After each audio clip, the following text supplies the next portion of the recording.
who was savaged by Shamu the SeaWorld orca has revealed what it was really like when the killer whale tried to drown her. Ann Godzi found herself jammed between the jaws of the 2-ton killer whale at the aquatic park in San Diego. The then 22-year-old, who worked as a secretary for the conglomerate, was convinced to ride Shamu in swimwear to promote the arrival of SeaWorld's first orca. But the park's plan for a scantily clad publicity stunt went horribly wrong when the huge marine mammal began to attack her. Anne had excitedly clambered into the pool with Shamu when the young orca began to fling her around like a rag doll. During the harrowing incident, captured on camera in 1971, the now 73-year-old was dunked by the beast after being thrown off its back. Recounting her ordeal to CBS News, she explained, "I fell into a trough of the water and she just turned around on a dime and grabbed me in her mouth." The disturbing footage shows Anne desperately trying to stay afloat as the killer whale violently thrashes around in the water.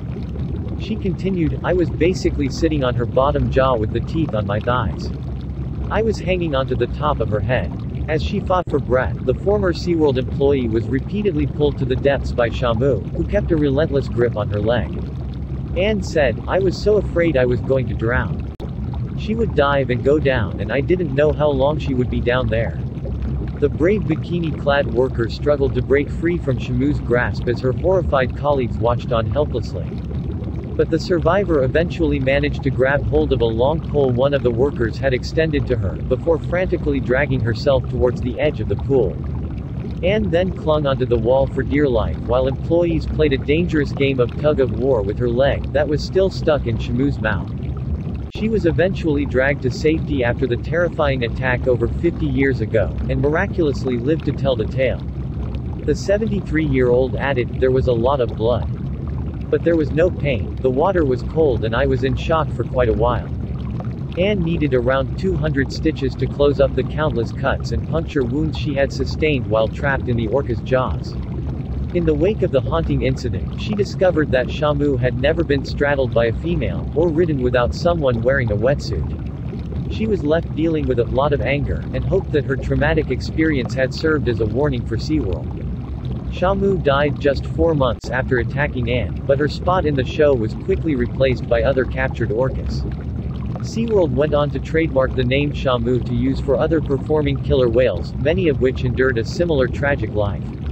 Since Anne's near-death experience, there have been more than 30 incidents involving captive orcas which have resulted in human injury or death. One of the most prominent cases was that of Don Brancheau, a veteran animal trainer, who dreamed of working at SeaWorld Florida. But she was tragically killed by an orca in front of horrified tourists in February 2010, after being dragged to the depths of the tank. The 40-year-old was at the mercy of Tilikum, a 26-year-old male, who tossed her around in his mouth and drowned her. Among the horror injuries she suffered was a fractured neck, a broken jaw, and a dislocated elbow and knee. In wake of her death, Anne paid tribute to the late trainer, knowing all too well she could have met the same outcome. She said, "My very first response was, oh my gosh. You know I don't know Dawn, but I just felt so horrible for her. It hit me like a ton of bricks. I feel for her family." In response to Dawn's passing, SeaWorld announced they were ending their breeding program following years of campaigners railing against them. However, surviving killer whales still live there today. On August 4, SeaWorld San Diego orca Nakai passed away after allegedly being confined with other bullying whales for 20 years.